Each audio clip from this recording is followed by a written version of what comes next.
Good morning, folks.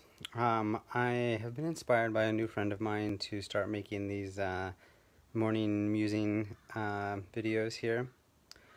And today I want to talk a little bit about recycling. And I want to, this is going to be a little bit of a public service announcement, some information that maybe you need to have. But actually more than that, though, I want to talk about how this can be a really inspiration for us to know that we can learn from our mistakes and we can learn how to do better in this world. Sorry, Kathy, the cat is going to join me here for the video. Come here, Kathy. All right. This is Kathy. She's a wobble cat. You can follow her on Instagram at Shakeums, Kathy Shakeums. Anyways, so Kathy and I are here to tell you about recycling. So you may have heard that a couple years ago, China decided that they were going to stop doing our recycling for us.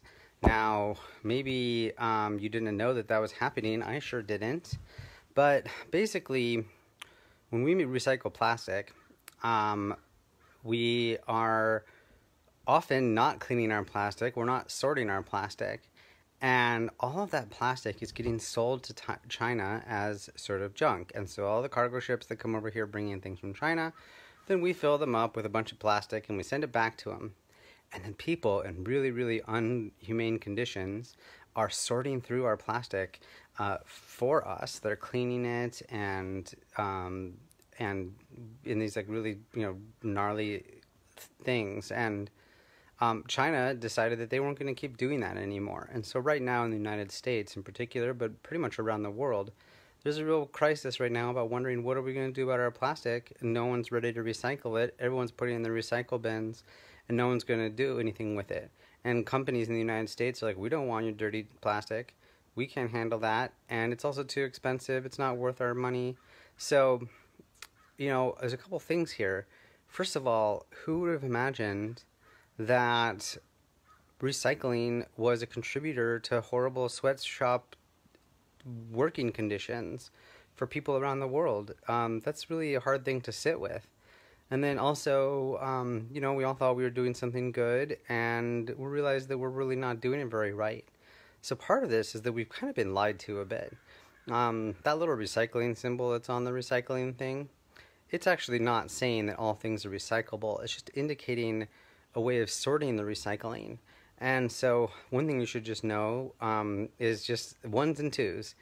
Probably you can recycle your ones and twos. Take those bottle caps off. Throw them away. Clean your recycling. An entire bin of recycling can be ruined by someone just throwing one dirty Coke bottle in there with Coca-Cola that spills over all the recycling. The recycling actually has to be clean. Again, otherwise we're going to have sweatshop people sorting it for us, which is, again, not what we want to be doing.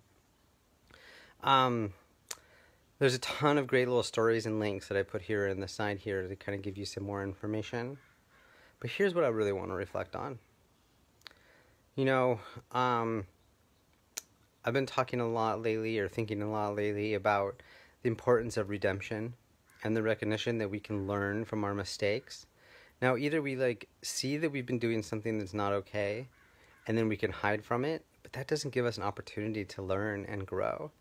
And there's a real opportunity here for us to learn and grow, because we actually do all care about the environment.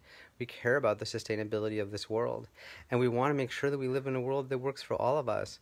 And so part of that is going to have to be able to say, wow, you know what, we weren't doing this the right way the first time, but now we know we can get better.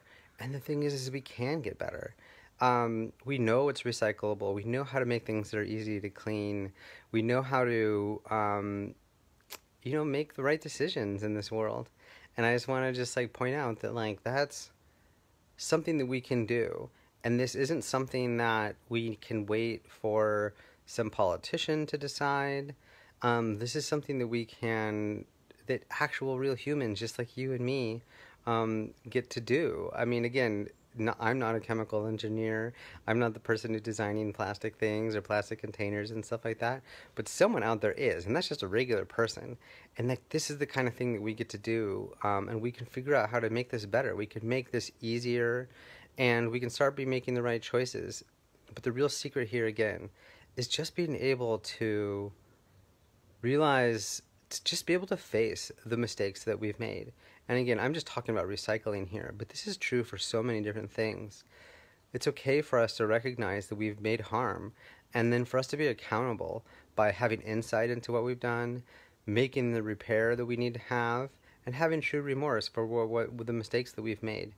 And that really is the secret to fixing almost all the problems in the world, because we do have all the solutions.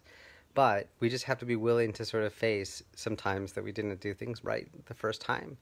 So clean your recycling, recycle those 1s and 2s and 5s sometimes. Check the labels. If you're afraid of buying something, you don't want to just throw it away in the trash, check the thing before you buy it. Make sure that you're really buying something that's actually recyclable. Keep recycling your cardboard. Definitely keep recycling your aluminum and glass. Aluminum, though, is truly like an actual scarce resource, and it recycles pretty easily. So if you want to learn more about all that, check out the links over here on the side. I've made a little collection of podcasts and things for you. And if you're inspired by this message about how do we make this better world, how do we learn from our lessons, how do we face like the hard realities of the horrors of modern society, and then still go ahead and pick ourselves up and go ahead and make the world a better place,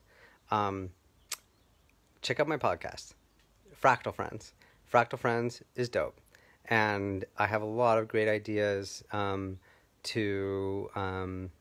they're talking about how we face like the hard realities, and we figure out how we can come together and fix things and make them a little better. So be an advocate for the better world. Don't be afraid of making mistakes. Just make sure that you learn from the mistakes that you're making. Thank you for watching. It's good to see you, Linda and Angel. Thanks for dropping in here for a minute. And if you want to check out Fractal Friends, you can find it wherever you find podcasts. But you can find that at fractalfriends.us.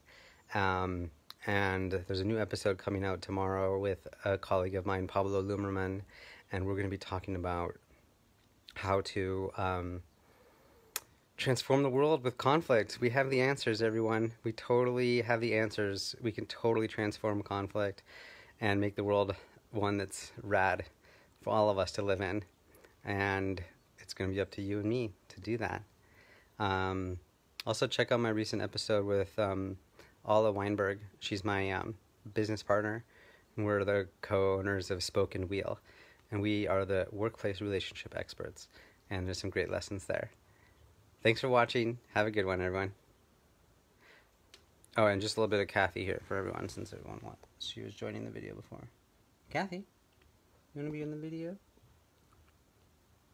Haha, she's a sweetheart.